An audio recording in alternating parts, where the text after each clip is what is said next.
it's not just about the offer, it's all the steps along the way. But I do want you to get your offers accepted. I want you to have better relationships. I want you to have people review your offers. You have a broker. And even as the owner of our company, if I were to write an offer, I'm having someone else review it because there's that checks and balances to make sure it's right. And then the old Brene Brown quote, clear is kind. Just be really clear. Write things out in a way that everybody can understand it, and life is just a little bit easier.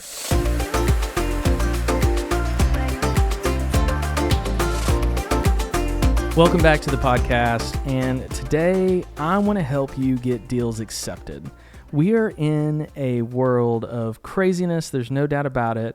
Yes, we're past COVID, but oh my gosh, how many agents do you know that are new in this business that write offers all day long and they just don't get accepted?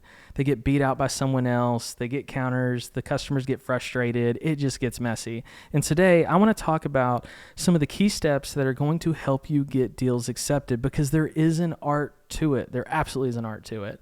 If you happen to be a consumer listening to this, I would challenge your agent. How are you going to present the offer? So for agents listening, think through the filter of, when I write this offer, every single consumer is going to say, so what's your strategy? What's going to be your strategy to get this offer accepted?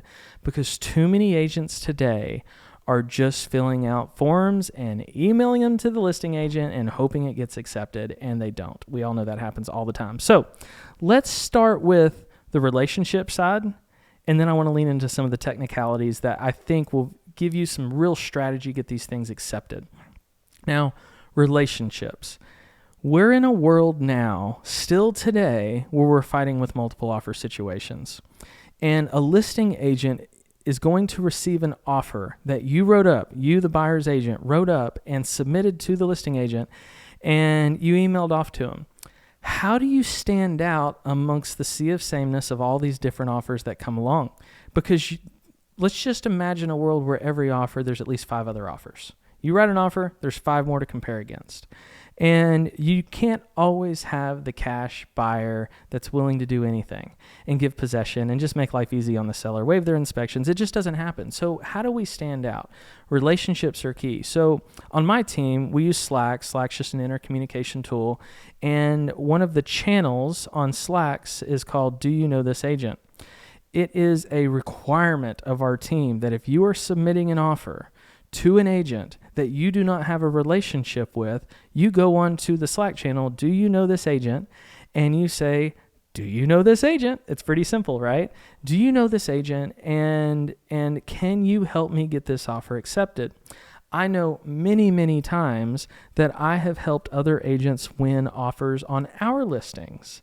And, it's a little tit for tat. They owe us a favor. So sometimes we can leverage those relationships.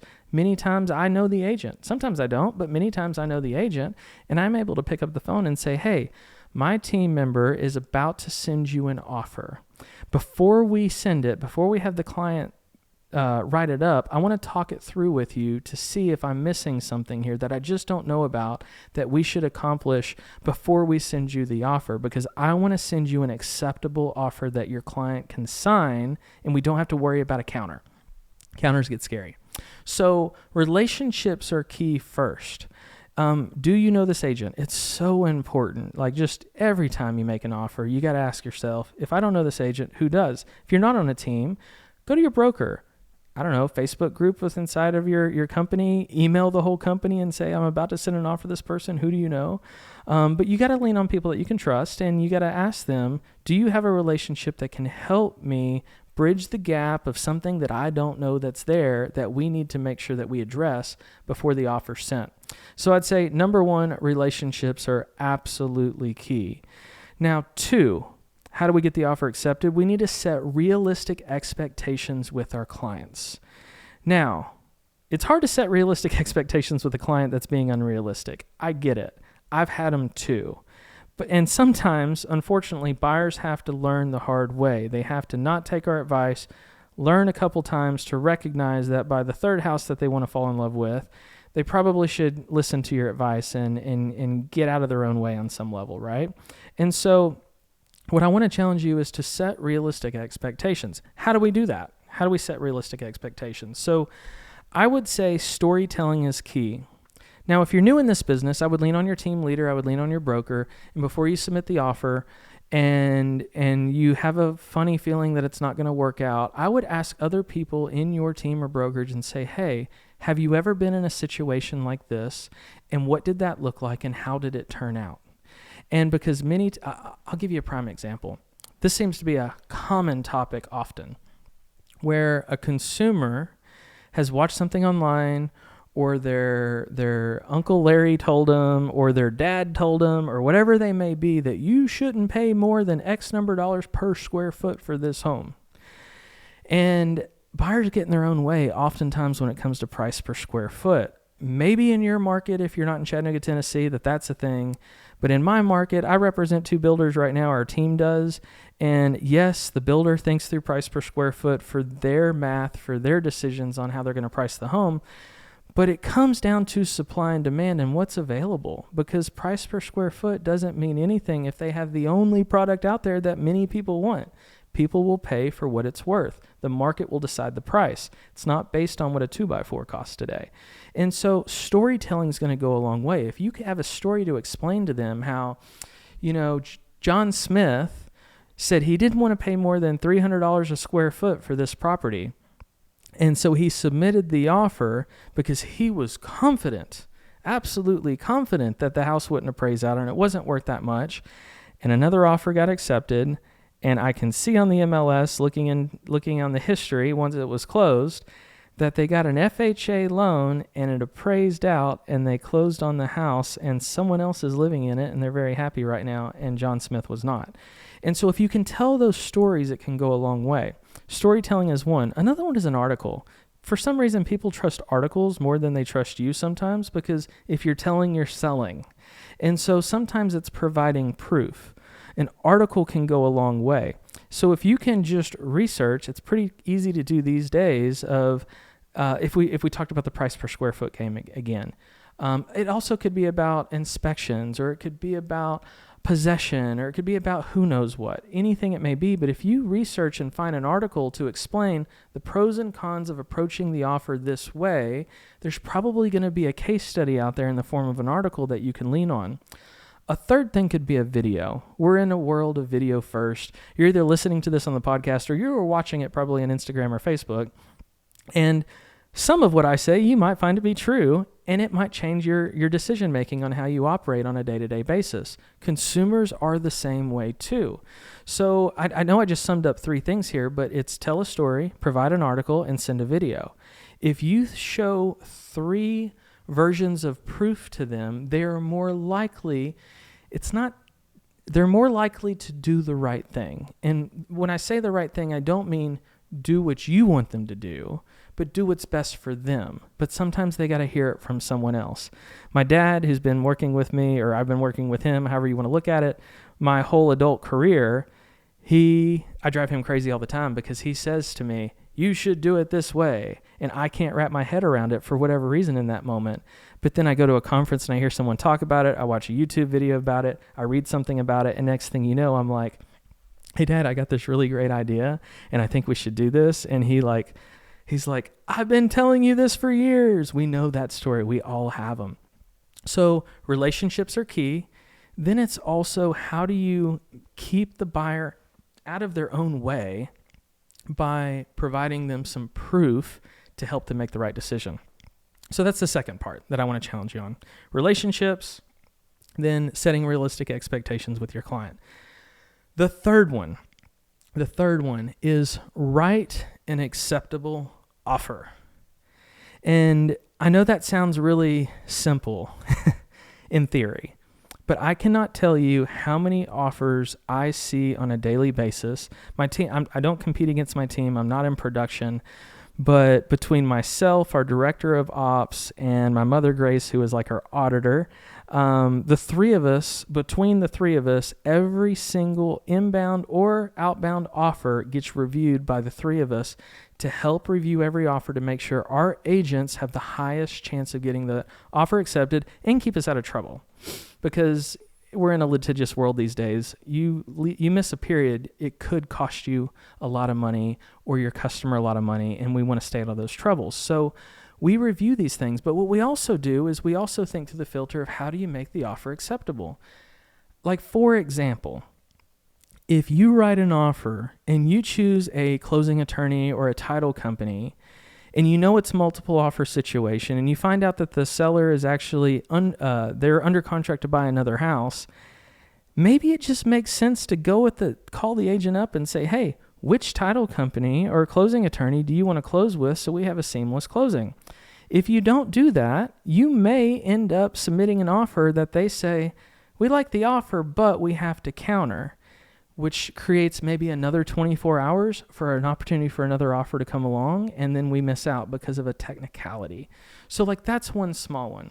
Another one could be around the fact that have you written, when you're authoring a contract, and I hate to use that word, we have to be very careful that we don't become attorneys, but I feel like in every state there's some sort of special stipulations section in a purchase and sales agreement because not 100% of all the details are always covered in the black and white that's printed for us.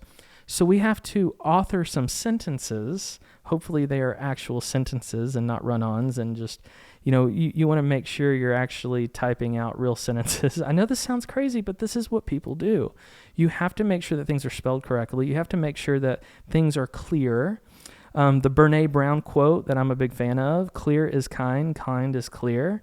If you don't make something clear, you're not being kind to the situation or the other people involved or the problem at hand. And so write things out very clearly and think through the filter of, if someone else were to read this, do they understand it as clearly as I do? I don't know about you guys in other states, but in Tennessee, there's even a section in the contract in black and white that says the contract is to be written in a way that all parties wrote it together so everyone can understand it. But for some reason, people don't read that, and they just write out these crazy things that make no sense whatsoever. I saw one time not that long ago that we received an offer, and it said that it was contingent on buyer's ability to view the home. Now, what I gathered from this is there was a reason the buyer couldn't go inside the house. Chances are there was a tenant inside the home. Well, the problem with the offer being written is I understand the buyer's agent wanted to have the buyer to be able to see the home and decide if they wanted to proceed or if they wanted to walk away. But they said contingent upon the buyer's ability to view the home. Well, does that mean if they were able to view the home, so they have to buy the house? Or does that mean if they viewed it and they didn't like it, that they could walk away? And did the contingency last during the inspection period? Or was it shorter? Or could we go all the way to the very last day of closing and the buyer said, you know what, when I viewed that house, I liked it then, but now I don't like it. And at the closing table, after the sellers kicked the tenant out and prepared the home to sell, and they're like, I changed mine, I don't want to buy the house. It sets you up for a big problem. And a good listing agent's going to read that and say, I can't accept this. I know what they meant, but contractually speaking, it puts everybody at risk. So therefore, we're going to have to counter it. Now, the other problem with this is if there is multiple offers. If our team has the home listed and we receive an offer like that, and there are multiple other offers, and one offer is crystal perfect, it's clean, it's simple, it can be a complicated offer, but it's written simply to where everybody understands it and there's no question of what they meant. And let's say it's $5,000 lower than this other offer. So we got a better offer over here, but it's messy. It's not written very well. One of the questions I've got to have a conversation with our seller is yes, this one nets us $5,000, but this one's acceptable. And based on your motivation of needing it gone now, we also need to consider, is this buyer's agent that wrote the clean offer more likely to get to the finish line at the closing table than this person $5,000 higher that wrote a messy offer? Because if they wrote a messy offer, are they actually approved? Are they working with the right lender? What's going to happen when the inspection comes around? Are they going to be able to properly advocate for their client of why they should or shouldn't walk away? Did they put enough earnest money on the table? Whatever it may be. There's like a lot of different scenarios. So you got to think through the filter of, am I writing a clean, acceptable offer with no challenges? Now, we could take it past beyond just writing the offer. It's also during the inspection period. If I see it all the time where in Tennessee, you don't have the right to ask the seller to do inspections, but you do have the right to ask the seller to make repairs. And I'll see things of nature that'll be, home inspector said that the unit may have an issue and recommends further evaluation by a licensed HVAC person. Well, that means that it's the buyer's responsibility to get the inspection, but sometimes they'll write in the contract, they want the seller to pay a heat and air guy to come out and inspect the unit. You can't, in Tennessee, you can't do that. Other states, that may be the case. I'd be really interested to know. Comment, let me know. But in Tennessee, we can't do that. And so it causes challenges. It causes problems. So it's not just about the offer. It's all the steps along the way. But I do want you to get your offers accepted. I want you to have better relationships. I want you to have people review your offers. You have a broker. And even as the owner of our company, if I were to write an offer, I'm having someone else review it because there's that checks and balances to make sure it's right. And then the old Brene Brown quote, clear is kind. Just be really clear. Write things out in a way that everybody can understand it, and life is just a little bit easier. Nobody likes to get the counter back and it basically be thrown in your face that you didn't know how to write the offer, because now you got to present that to your client and explain to them, yeah, I kind of messed this one up, but thankfully they countered it and here you go. It's not going to be a fun ride all the way to the closing table if your buyer is already doubting your ability. So this is an easy world. I talked about it, I think, on the last podcast or two, the book of Who Not How. This is the world that you need the who's to get your offers accepted. You need the team on your side that can protect you and help give you a slight edge, even if it's just 1% better than the other, to have the relationship, to have the checks and balances, and to also have the ability to write very clear offers to get them accepted. So if you're an agent right now that's saying, wow, yes, I've written 4 offers this month and not a single one has been accepted, here's my homework assignment for you. Take all 4 of those offers, take them to your team leader, take them to your broker, take them to a mentor, take them to a peer, and say, hey, reflecting back for educational purposes, here's the 4 offers I wrote. What would you have done differently? I guarantee you on every single one of those offers, they have a tip for you that'll help you get your next offer accepted. I hope you enjoyed today's podcast. Go out there and get those deals accepted. Don't put yourself in your own trap. Get out of your own way. Find the who, not the how, and make sure you follow this podcast so you can learn a little bit more in the next one. Thanks for listening. Bye.